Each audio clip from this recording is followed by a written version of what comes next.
There's family warfare, rivers of blood, and people angry with each other, and they'd split. Old people, people that had been friends and done stuff together, have split apart, taken sides. They got to end it. Retirement beckons, and he moves to the dry desert winds of Arizona. Son Bill resigns as the consigliere. He leaves behind New York, the cold, dirty, dreary streets of New York, and goes out to, the beautiful desert in Arizona.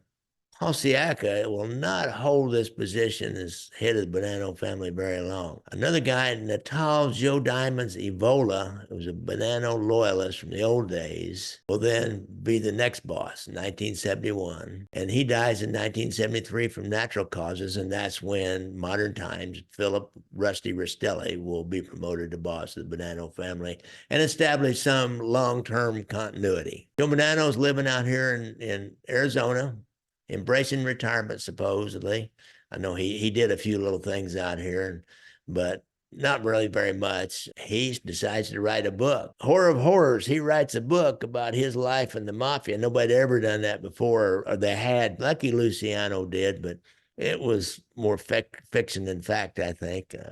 Joe Fallaci had cooperated to write a book, but here's a book by a Mafia boss, right out of the words of his mouth. It's called A Man of Honor, the autobiography of Joseph Bonanno. He pierced the veil of secrecy and he revealed all the different mob secrets at the time. And he talked about the commission. Most importantly, he talked about the commission.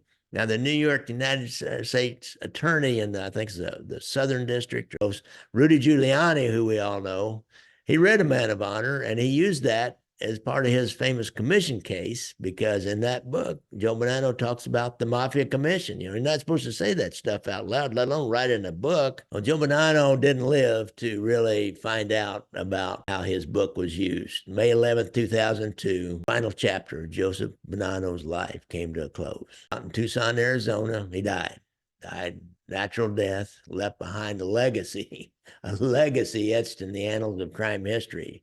He was a man